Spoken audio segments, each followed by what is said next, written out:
This conference will now be recorded.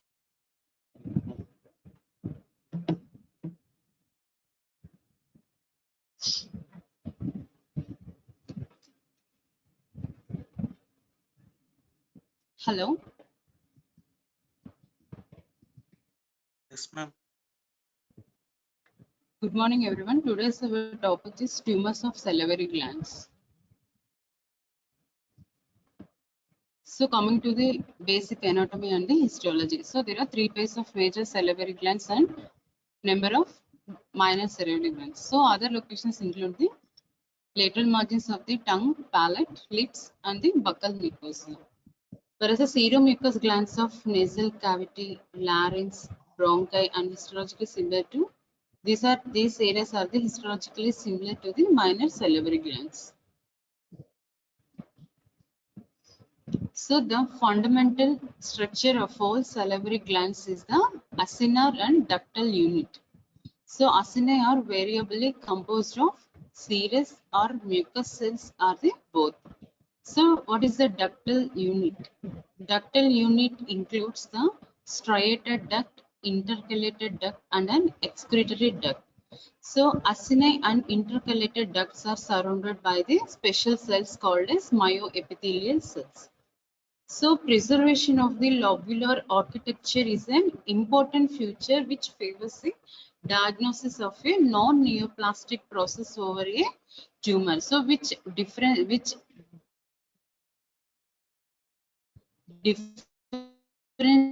between the neoplastic and the non-neoplastic. So this is the diagram showing the acinoductal unit. This is the first part is the acinus, between it is the intercalated duct and this is the striated duct and fourth last point is the excretory duct. So what are myoepithelial cells? So basically there are four cells: myoepithelial cells, basal cells, acini and the ductal and ducts. So what are the myoepithelial cells? These are physiologically and functionally modified epithelial cells which possess a dual epithelial. There is two epithelial layer and smooth muscle phenotype. So which has the function is to produce the extracellular matrix. So anti-invasive effect in neoplasms by promoting the epithelial differentiation and secreting the proteinase inhibitors and suppressing the angiogenesis. So all these are the functions of the myoepithelial cells. So coming to the basal cells. So which these basal cells will maintain the multi-directional differentiation and plays an important role in the process of regeneration and the metaplastic changes. So coming to the today's topic main is the salivary gland tumors. So you may get 10 marks question of this salivary gland tumors. So they will ask the what is the different classifications of the salivary gland tumors and they can ask any specific type of tumor. That is most common pleomorphic adenoma or the most malignant mucoepidermoid cyst. Or second most benign tumor is the Warthin's tumor. So tumors of the salivary glands, these are most heterogeneous group of the tumors. So which has a greatest diversity of morphological features. So mainly depending upon the morphological features and histological features, these salivary gland tumors are divided or classified. So relatively these are uncommon. The majority of these neoplasms are benign. That is 80% are benign, only 20% are malignant. So the various types of salivary gland tumors are best distinguished by their histological patterns. So coming to the epidemiology. So these are the uncommon neoplasms. So what is the instance is only 2 to 6.5% of all head and neck neoplasms. So global annual incidence varies from the 0.4 to 13.5 cases per 1 lakh people. So most salivary gland tumors originate in the parotid glands, that is 64 to 80%, whereas malignants constitute 15 to 32%. So whereas in submandibular glands, benign lesions are, whereas in total 7 to 11% of tumors occurs in the submandibular gland. In that, malignancy accounts for 37 to 45%. Whereas in case of sublingual glands, the overall incidence of tumor is less than 1%, with malignancy incidence is 70 to 90%. So as we move from major to minor, in major, most of the 80% are benign, barely 20% are malignant, whereas which was reverse in case of sublinguals or minor salivary glands, whereas 70 to 90% are mostly malignant. So other than lingual, sublingual glands, other minor glands accounts for 9 to 23%. So benign tumors accounts for 63 to 78% of all salivary gland neoplasms. So most common benign tumor is the pleomorphic adenoma, which accounts for 53 to 77% of all which occurs in parotid glands. Whereas in case of Warthin tumor, its incidence is only 6 to 14% of all cases. So most common malignant tumor is the mucoepidermoid carcinoma, which are the most common in case of children. So most common minor cerebral gland tumor site is the palate, that is the 42 to 54%. So the proportion of malignant tumors varies significantly by site and is the greatest in the sublingual glands, followed by the tongue, floor of the mouth and the retromolar area. So most common among children, most common tumor is again the mucoepidermoid carcinoma. So what is the rule of 80s?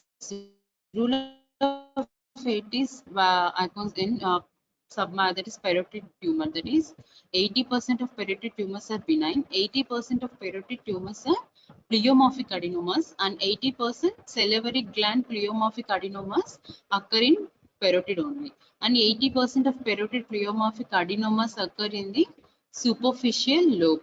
80% of untreated pleomorphic adenomas remain benign, so they won't transform into malignant in 80% of untreated cases. So what could be the etiology? So most common viruses, that is the Epstein-Barr virus and cytomegalovirus and polyoma virus. So another one important risk factor is the ionizing radiation. So which holds same thing, ionizing radiation is also a risk factor for papillary carcinoma of thyroid. Ionizing radiation. So what is ionizing radiation? This is a radiation given as a therapeutic in cases of olden days head and neck region and Hodgkin's lymphoma. All those cases will give therapeutic radiation, that is the ionizing radiation, which is a risk factor for development of salivary gland tumors and also the papillary thyroid carcinoma. So increased occupational risk, that is exposure to asbestos, nickel compounds or silicon dust, and employment in the woodworking, rubber industries and beauty salons also. So lifestyle. So recording the lifestyle, only the one tumor which shows a strong association with the cigarette smoking is the only one and only Warthin's tumor. And another important point regarding the Warthin's tumor is usually all the salivary gland tumors are most common in case of females, but coming to the Warthin's, it is more common in the male. Another important point is all other benign tumors or tumors almost arise in the superficial lobe upper pole, whereas coming to the Warthin's tumor which occurs in the lower pole. And endogenous hormones, but endogenous hormones plays a minor role. So mainly histogenesis in the tumor, that is salivary gland tumors, differentiates into only two, that is the luminal, which involves the acini and the ductal cells, whereas the abluminal, that is which affects only the myoepithelial and the basal cells. So depending upon the effect of the type of cells, it is divided into luminal and the abluminal. So the cell differentiation plays an important role in the malignant transformation. So here this salivary gland tumors shows a three types of basic models of a benign or malignant salivary gland neoplasm cell differentiation. So first form is, in one form of differentiation, the tumor cell population results in a dual population. That's what is dual two. So they combinedly affect the recognizable luminal as well as acinar cells with both myoepithelial or and basal cells. So all the types of cells are involved in this first basic type of cell differentiation. So there is another second pattern which results primarily involving the luminal or the glandular cells that resemble to some extent normal duct epithelial or the acinar cells. So only the pathology or differentiation involves only the luminal or the glandular cells. So other third variety is the third process produces the tumor cells resembling the same normal myoepithelial under the basal cells. So these are the basic three patterns of the cell differentiation which results in the formation of malignant transformation. So again, there are the three types of matter. So type 1 pattern, type B pattern, and type C pattern. So coming to the classification. So WHO classifications which was proposed in 2005. So these basically divides into malignant epithelial tumors and the benign epithelial tumors. So according to the malignant epithelial tumors again divided into which comes from more common to the rare. So actinic cell carcinoma, mucoepidermoid carcinoma, adenoid cystic carcinoma, polymorphous low-grade adenocarcinoma. So all these are the broad classification of the salivary gland tumors. So epithelial, myoepithelial carcinoma, clear cell carcinoma not otherwise specified, basal cell adenocarcinoma, sebaceous carcinoma, sebaceous lymphadenocarcinoma, or cyst adenocarcinoma, low grade cribriform. These are all histological types of the carcinomas. Cyst adenocarcinoma. Another one is the mucinous adenocarcinoma, oncocytic carcinoma, salivary duct carcinoma, adenocarcinoma not otherwise specified, same clear cell carcinoma. So carcinoma, myoepithelial carcinoma, carcinoma in a X pleomorphic adenoma, that is in previously benign pleomorphic adenoma which was left untreated, can minor percentage of cases can transform into malignant. So that is called as carcinoma X pleomorphic adenoma. Whereas carcinosarcoma and metastatic pleomorphic adenoma with metastatic, that is distant metastasis. And squamous cell carcinoma, small cell carcinoma, lymphoepithelial carcinoma, and xyloblastoma. So these are benign epithelial tumors, comes under the pleomorphic adenoma, myoepithelioma, basal cell adenoma, Warthin's tumor, oncocytoma, canalicular adenoma, sebaceous adenoma, and lymphedema. Again lymphadenoma divides into sebaceous and non-sebaceous. So ductal papillomas, inverted ductal papilloma, intraductal papilloma, cystadenoma papilliferum, and cystadenoma. Other rare types are the soft tissue tumors, hematolymphoid tumors, and secondary tumors.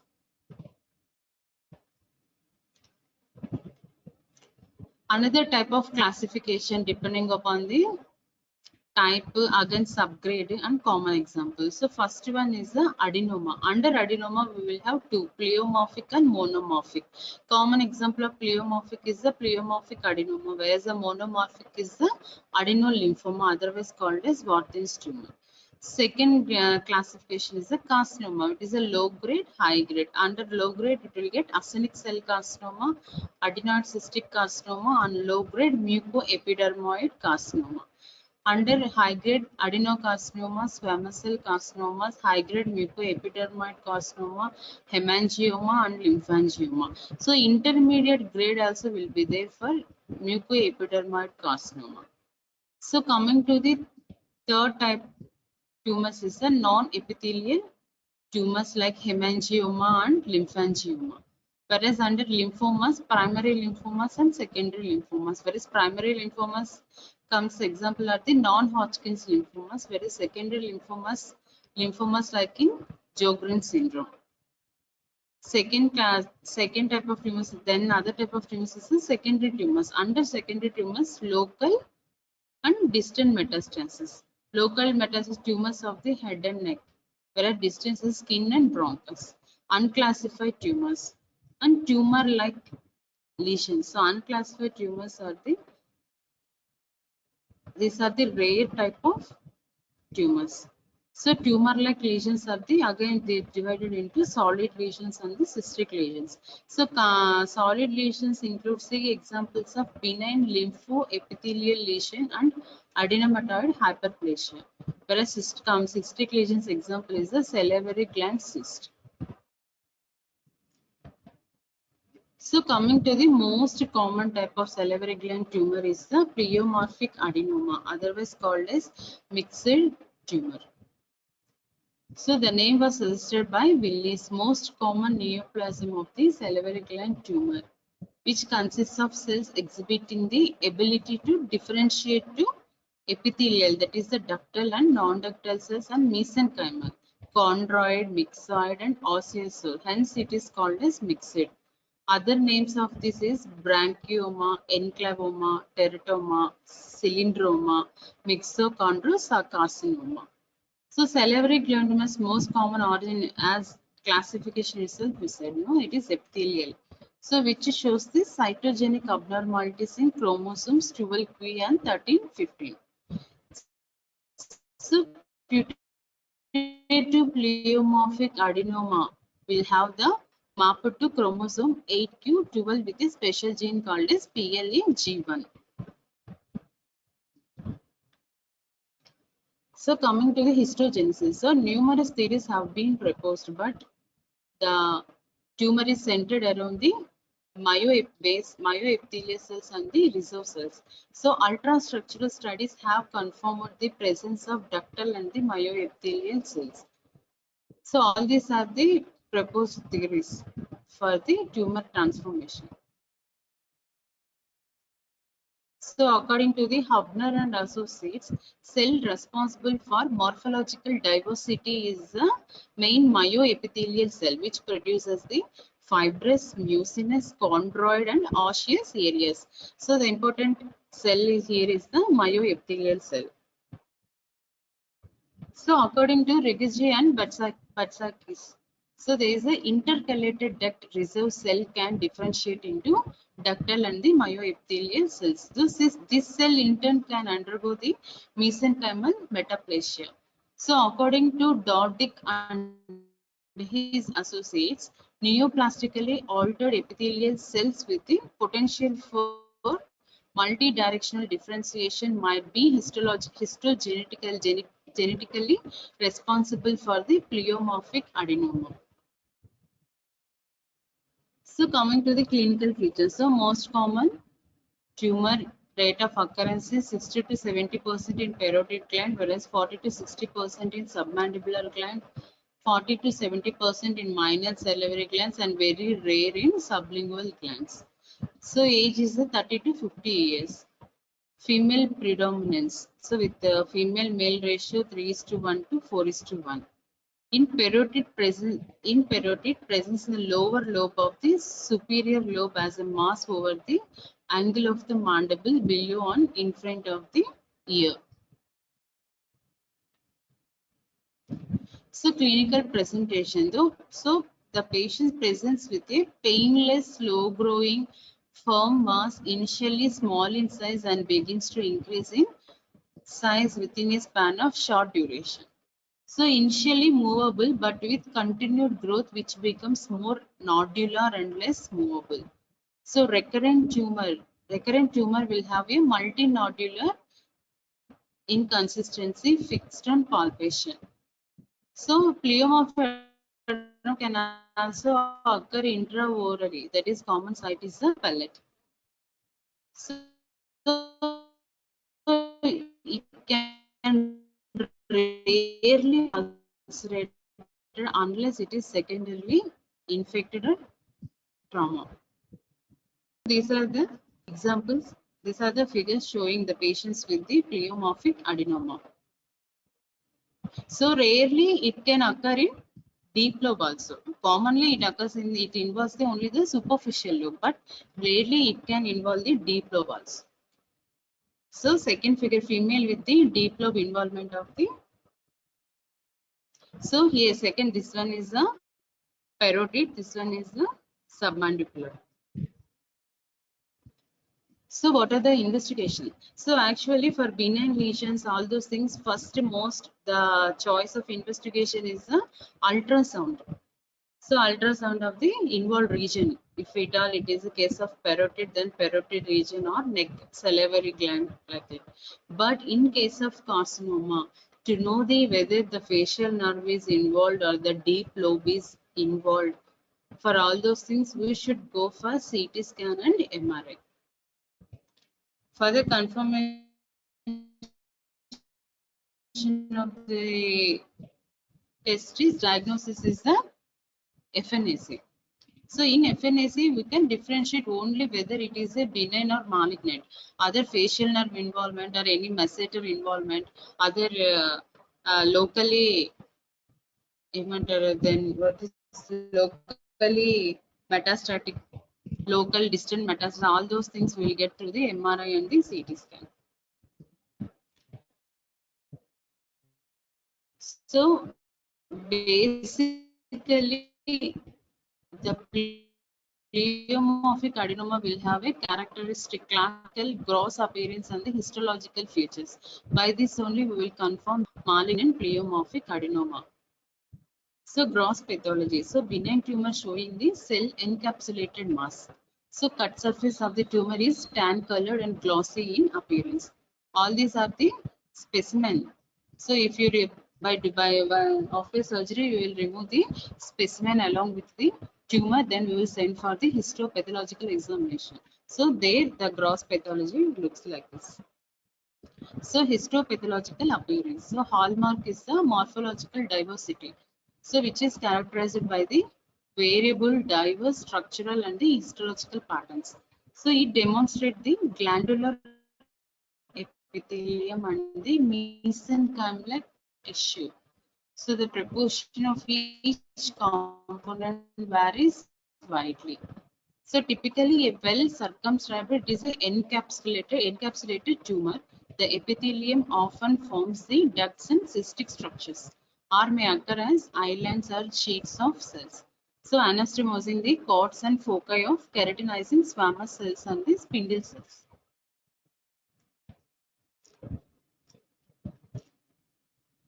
So myoepithelial cells are major components of the pleomorphic adenoma. So they have the variable morphology, sometimes appearing as an angular or spindled, some with eccentric nucleus resembling the plasma cells, which are responsible for characteristic mesenchymal changes. And they may have a vacuolar degeneration of the myoepithelial cells, which can produce a chondroid appearance. The stroma exhibits areas of an eosinophilic hyalinized change fat or bone or osteoid-like also is seen. So this is the histological diagram showing the it is a encapsulated. So connective tissue capsule, ductal and myoepithelial cells proliferating as a cords, strands and the sheets. So in middle, these eosinophilic strained structures are the tubular structures with eosinophilic coagulum. So it is a mixed area and also so there is a combination of mixed tissue. So it is called as mixed tumor. So this is another histological slide showing the prominent cartilaginous differentiation and surrounding ducts and the myoepithelial cells. Here this large cells with nucleus, these are the plasmacytoid myoepithelial cells which looks like the plasma cells. So what are the differential diagnosis of this tumor? Polymorphous low-grade adenocarcinoma. This also looks like same pleomorphic adenoma. So adenoid cystic carcinoma, epithelial myoepithelial carcinoma, squamous cell carcinoma, and mucoepidermoid carcinoma. Because if you get a parotid swelling in a final practical, you should tell the differential diagnosis. You should not tell that is a parathyroid gland. So you should tell the examiner differential diagnosis from more chances to the less chances. So what is the treatment? So all you know, treatment is the surgical excision depending upon the involved lobe, whether it is superficial lobe or the deep lobe. So superficial periodictomy with preservation of the facial nerve, that is called as conservative superficial periodictomy. Here we are conserving the facial nerve. So local, or if at all it is not involving the deep lobe, not involving the facial nerve, then we'll go for local enucleation. Then we can go for only the, but here enucleation, because enucleation is a procedure where you'll do for small benign cases. So here local enucleation should be avoided, resulting in a chances of recurrence will be there due to seedling of the tumor bed. So whenever there is an involvement of deep lobe of the parotid, then we should go for complete total parotidectomy.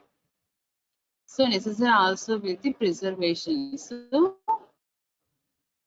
if there is no involvement of facial nerve, we can preserve the facial nerve or facial nerve branches. So coming to the submandibular tumors. So total removal of the gland along with the tumor. So malignant degeneration is a potential complication resulting in a carcinoma ex pleomorphic adenoma. The risk of malignant transformation is probably small, that is less than 5% or equal to 5% of.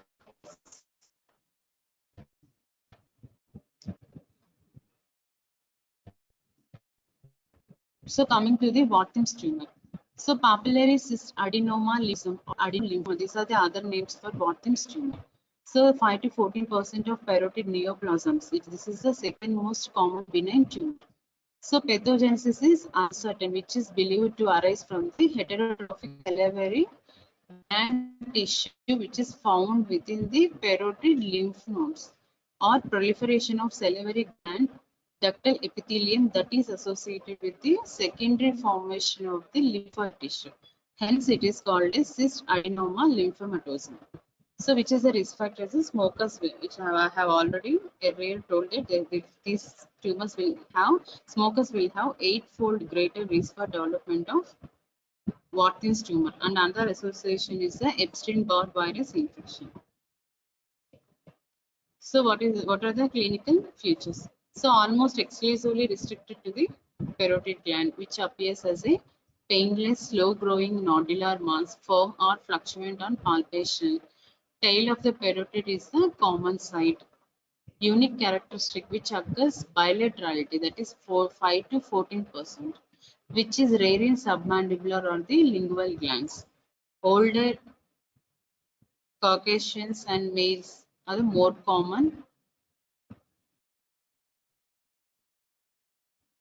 commonly occurs 6-7 decade, with male and female ratio is 10:1.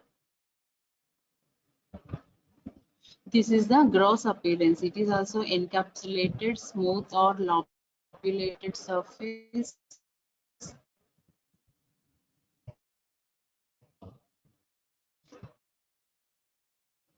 with cystic spaces of variable size with turbid fluid, caseous debris, tenacious mucoid material with shaggy epithelium. Diagram is a classical example of a Watts tumor, grass. So solid areas with white nodules representing the lymphoid follicles. So histopathological, so epithelial stroma, double cell layer that is oncocytic in nature. So luminous cells, they can be tall, columnar, centrally placed and palisaded, whereas the basal cells, these are cuboidal. These are the two cell layers. which looks like oncocytic in nature. So cuboidal with more vesicular nuclei. So the lining epithelium demonstrates the papillary projections into cystic spaces surrounded by lymphoid stroma. Stroma, this will have a mature lymphoid follicles with the germinal center, which is a classical. So focal areas are also being seen. So this is a figure, histological figure. So here clearly we are seeing the lymphoid aggregations into connective tissue stroma. These are the papillary projections lined by the double-layered epithelium. Middle cystic spaces with the eosinophilic coagulum. These are the peripheral cells with palisading nuclei. Again, these are also the histological slides characteristic of Watkins tumor, which is again showing the papillary cystic tumor with the dense lymphoid stroma.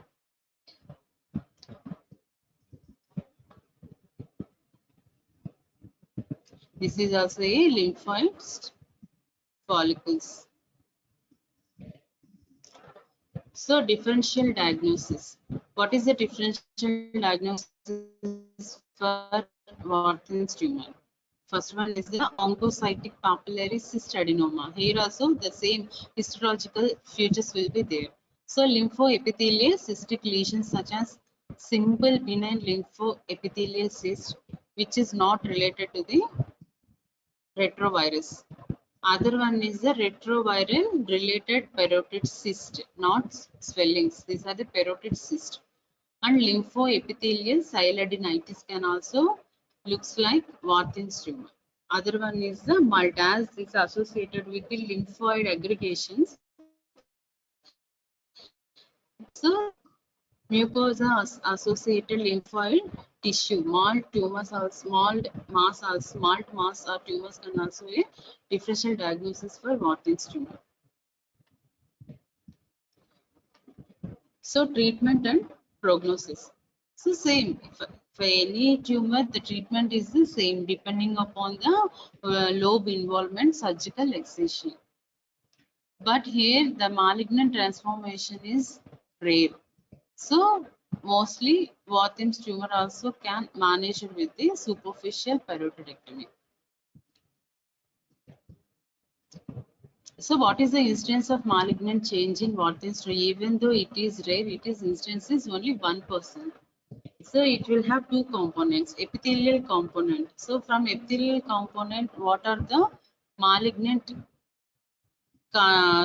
tumors will occur. So depending upon the epithelial component, it can rise to squamous cell carcinoma, oncocytic carcinoma, adenocarcinoma, undifferentiated carcinoma, or mucoepidermoid carcinoma. So depending from the lymphoid stroma, we can get various types of non-Hodgkin's lymphomas and the Hodgkin's lymphoma. So coming to the malignant epithelial tumors of the salivary glands. So malignant epithelial tumors most malignant common is the mucoepidermoid carcinoma. Other one is the adenoid cystic carcinoma. Second is the polymorphous low-grade adenocarcinoma. So instance 5% of all the salivary gland tumors commonest malignant both in adult and the children. So first to ninth decade peaking in fourth to fifth decade. Most common in females, most commonly arises in the and followed by the with 21%. So malignant glandular epithelial neoplasm characterized by mucous cells, intermittent cells, and the epidermoid cells. That is the mucoepidermoid. So in the name itself, we will get the type of cells. So what could be the etiology? So first one is the therapeutic radiation, that is ionizing radiation. Then is lipoidal installation, that is the any family history of hyperlipidemia like that, and presence of other any foreign material, that is exposure to other occupational exposures as we said like asbestos, nickel like that. So what is the origin? So origin is mainly from the excretory and the intercalated duct. So clinical features, age is third to fifth decade. What is sex? Female is the more common involved. Site is the parotid is most commonly affected. Intraorally same palate. Most common salivary neoplasm in children also mucoepidermoid. So here we will get the low grade, high grade and intermediate grade. So depending upon the differentiation and growing. So low grade is slowly enlarging, painless, seldom exceeds the 5 centimeters in diameter. So which is not completely encapsulated, often contains the cyst which is filled with the viscoid or mucoid material. May be mistaken as a mucocele. Whereas coming to the high grade, it so grows rapidly. There will be a facial nerve paralysis, ulceration, trismus, draining from the ear, dysphasia, metastasis to regional lymph nodes, and the distant metastasis to lung, bone, brain, and subcutaneous tissue also can be involved. So malignant potentiality will be more in case of high grade. So in between low grade and high grade, there is intermediate grade with intermediate growth, algae with the painless mass, which exceeds the 5 centimeter but not less, which is less than the 5 to 10 centimeters. So this is the upper one diagram showing the blue pigmented mass of the posterior lateral hard palate.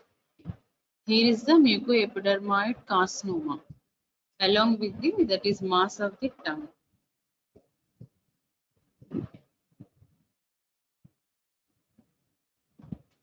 So these are the specimens. So upper diagram is the low grade mucoepidermoid. Characteristic feature is the cystic. There is cystic areas, cystic spaces which is visit mucoid material areas of hemorrhages also seen. Here in this cut surface, in this specimen, it is cut surface of the tumor which shows the gray white solid mass which is accompanied by the multiple small cystic structures and the infiltrative bodies.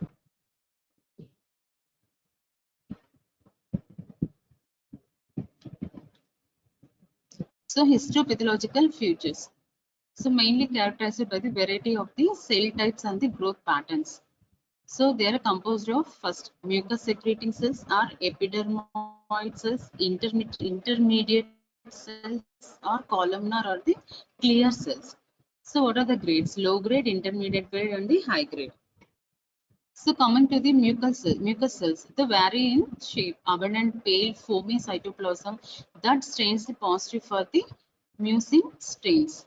Relatively large may assume round, cuboidal, ovoid, columnar or the goblet shapes. So stains positive for mucicarmine and pars strain. Whereas epidermoid cells, these will have the squamous features polygonal in shape. Whereas intermediate cells, these are the larger than the basal cells but smaller than the squamous cells. These are the progenitor for epidermoid and the squamous cells. So whereas clear cells, these are the larger polygonal and defined cytoplasmic borders. So all these are the histological variants. So is this histopathological grades are mainly based on the amount of cyst formation, degree of cytoplasmic atypia, and relative number of mucous epidermoid and intermediate cells. So coming to the low grade, so hallmark is the prominent cystic structures accompanied by the presence of numerous mature cellular element including the mucus cells and extracellular matrix. So mucus cell predominant, squamous cell lining the cystic spaces seen. So size, shape and staining characteristic of cells are uniform. Whereas intermediate cells predominate with scattered mucus cells and zones of epidermoid cells forming large solid islands of tumor. With mitoid, the histological figures are rare in intermediate grade. So these are logical slides. The mucoepidermoid carcinoma, which is a prominent cystic component. So we are clearly seeing the cystic spaces. So high grade, nearly solid cellular proliferation of epidermoid intermediate degree of it and intermediate cells. So noticeable degree of cellular atopia and cytoplasmic ratio will be altered. There will be nuclei, prominent nuclei with mitosis, with numerous plenty mitosis will be there. So this is the histological slide of a high-grade mucoepidermoid carcinoma, which is purely differentiated. There is irregular redness of the tumor cells and very focal mucinous differentiation. So there is clear difference in the high grade and the low grade, because in low grade we're clearly seeing the intermediate and low grade cystic components. So what are the variants of mucoepidermoid carcinoma? So first variant is the sclerosing variant, which is extremely rare, characterized by the intense central sclerosis that occupies the entire of an otherwise typical tumor, frequently with an infiltrate of main plasma cells, eosinophils, and or lymphocytes at its peripheral margins or regions. Second one is a tumor mechanism is a tumor infarction and extravasation of mucins resulting in a reactive fibrosis. So that's why it is called as sclerosing. And intraosseous, primary intraosseous mucoepidermoid carcinoma of the jaw bone is an extremely rare malignant salivary gland tumor which is comprising 2 to 3% of all mucoepidermoid carcinomas. So commonly seen in the posterior part of the mandible, histologically low-grade cancers and radiographically seen as unilocular or multilocular lesions. So what are the differential diagnoses for mucoepidermoid carcinoma? First one is the necrotizing cyalometaplasia. Other one is the pleomorphic adenoma, which is malignant. Inverted ductal papilloma, cystadenoma, metastatic squamous cell carcinoma, sebaceous carcinoma, or clear cell tumors, or adenosquamous, both combination of adenoma and squamous carcinoma. Treatment and prognosis. So conservative excision with preservation of facial nerve. If in case of submandibular gland, removal of the gland. In case of minor salivary glands also, we will do the surgical excision of the gland along with the tumor. So what is the percentage of metastasis in this case? There is 12% of cases will have the distant metastasis along with the local lymph node metastasis. So prognosis is very fairly good. Next one is the adenoid cystic carcinoma. So which is also called as cylindroma or adenocystic carcinoma, adenocystic basal cell carcinoma, pseudoadenomatous basal cell carcinoma, baseloid mixed tumor. So these are all the variants of the adenoid cystic carcinoma. So the adenoid cystic carcinoma is one of the more common and best recognized salivary malignancies because it is a slow growing, but it will have a aggressive neoplasm, that is rate of cell differentiation will be more with a remarkable capacity of recurrence.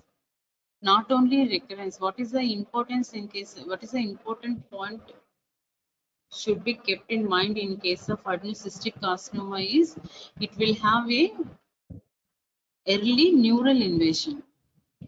So there is a marked propensity for the perineural invasion.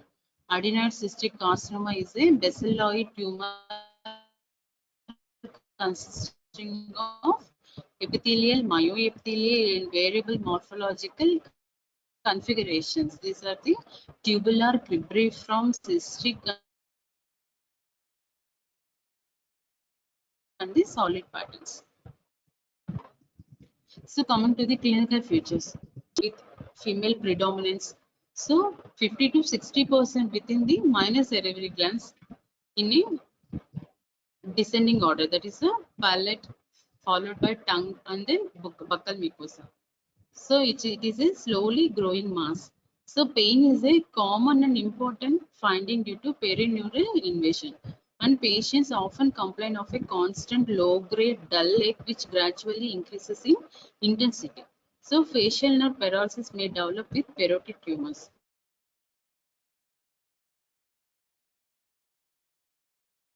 And palatal tumors can be smooth surfaced or it can be ulcerated also. So tumors in the palate or the maxillary sinus may show the radiographic evidence of the bone destruction.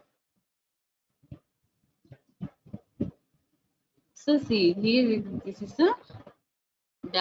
is a photograph showing the adenocystic carcinoma. So it is a mass of the hot palate and the maxillary alveolar ridge. It is a white pearly swelling. So histopathological features. So the adenoid cystic carcinoma is composed of a mixture of myoepithelial cells and the ductal cells that can have a varied arrangements. So three major patterns are recognized. First one is the cribriform, tubular and the solid.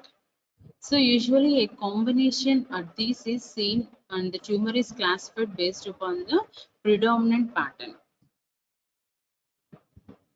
So cribriform pattern. The cribriform pattern is the most classical and the best recognized appearance, characterized by the islands of the baseloid epithelial cells that contain the multiple cylindrical and cyst-like spaces, resembling the Swiss cheese or the honeycomb pattern.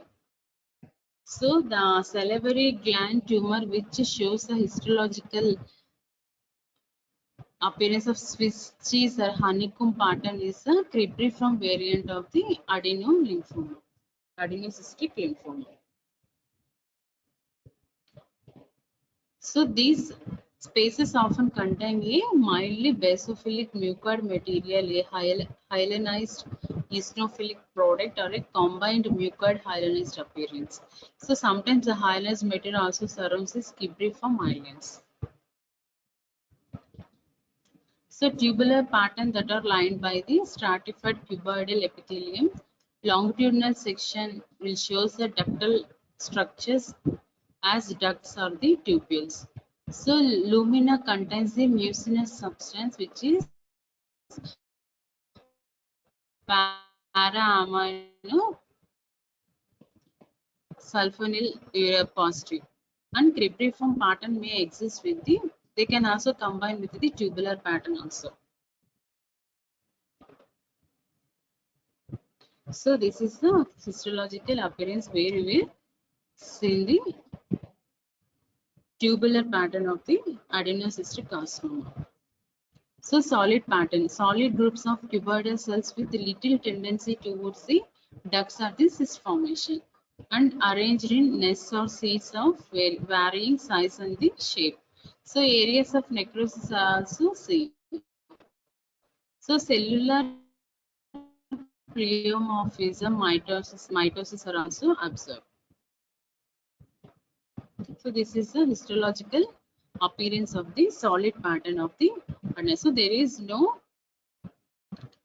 cystic spaces.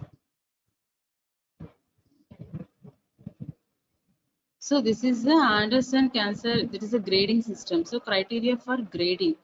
Grade 1 is tubular and cribriform patterns with no solid area cytologically. Bland, few or no, cytologically there is few or no mitosis. Grade 2 is pure cribriform pattern or mixed pattern, but with less than 30% solid area, that is cytologically more atypical than grade 1, whereas grade 2 is more than 30% solid area, usually with necrosis and more cellular atypia and the mitosis. Where, according to the behavior of the tumor, grade 1 is usually small sized tumor that may even have a capsule amenable to complete excision and protected and clinical course, whereas grade 2 is intermediate behavior, Grade 3 is larger tumor that is difficult to excise completely, frequently. Frequent early recurrence will be there, often resulting in death within the period of 4 years. Whereas the 15-year survival rate is 39% in grade 1, that is 26% in grade 2, and it is 5% in grade 3. So what is the differential diagnosis? Differential diagnosis is a first one is the basal cell adenoma, polymorphous low-grade adenocarcinoma, basalloid squamous carcinoma, and basal cell adenocarcinoma. Same treatment is a surgical excision. Along with the surgical excision, we should go for adjunct radiotherapy. It can slightly improve the patient's survival in some cases, and prognosis is poor. So, what is polymorphous low-grade adenocarcinoma? So, lobular carcinoma, terminal duct carcinoma. So, Evans and Bataski first used the term. So, polymorphous low-grade adenocarcinoma occurs almost exclusively in the minor salivary gland. That is the importance of this tumor. So, which is characterized by the bland uniform nuclear feature diverse by characteristic architecture, that is infiltrative growth and the perinuclear. Again, here also there is perinuclear invasion. So, what is the clinical feature? So, clinical features: age, occurrence of age is 50 to 80 years, and female predominance with female male ratio is 2:1. Whereas site is 50 to 60% occurs in palate, 16% in buccal mucosa in descending order, 12% in upper lip major salivary gland that occur in parotid only. Only the major salivary gland involved is only parotid. So clinical presentation most often appears as a painless mass that may have been present for a long time with slow growth. So associated with bleeding, discomfort, telangiectasia, and ulceration. So tumor can erode or infiltrate the underlying bone. So here the polymorphous low grade. Here is the ulcerated mass of the posterior lateral hard pellet. So if you leave the patient without excision, then it may ultimately go deep. Already ulceration have developed. So it is the ulcerated mass of the posterior lateral hard pellet. So what is a gross pathology? It is form circumscribed but non-encapsulated yellow tan lobulated nodule which is average size is 2.2 centimeters. So bony invasion may be seen in large lesions in the hard pellet may impinge upon the maxillary bone and can cause bone resorption and laterally medullary invasion.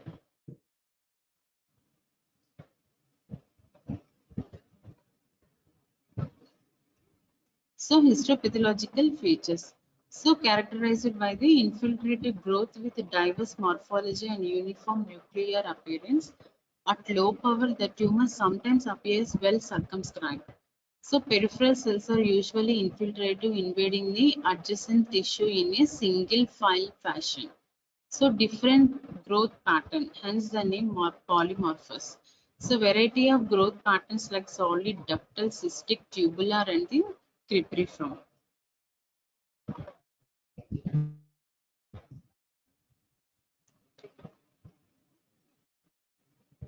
So the characteristic histological pattern is a Indian file pattern.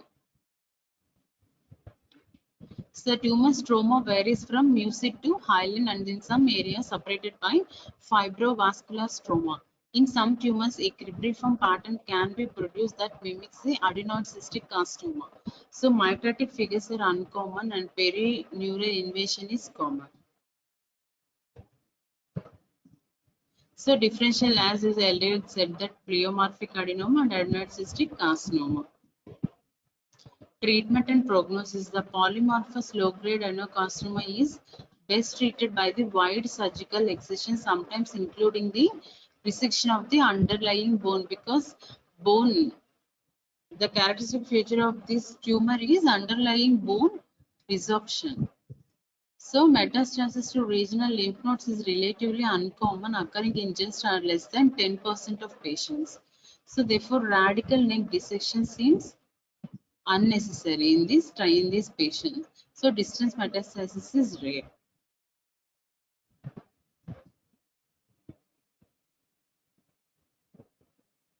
So this is the TNM classification of the salivary gland tumors.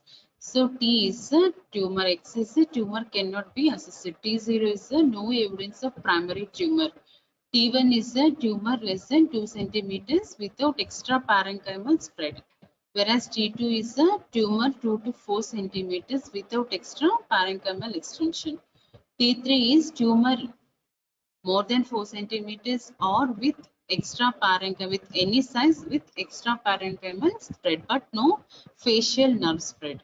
That is the T3. Whereas T4 is any size but spread to facial nerve, skin, mandible or ear canal is T4A. Whereas spread to base of the skull, pterygoid place, encased external carotid artery or the T4B. So again, this one is pathological TNM staging is also present with which differs from clinical in many points. Example, T3 is a tumor of size 4 to 6 centimeters, whereas T4 is size is more than 6 centimeters. So T3, T4.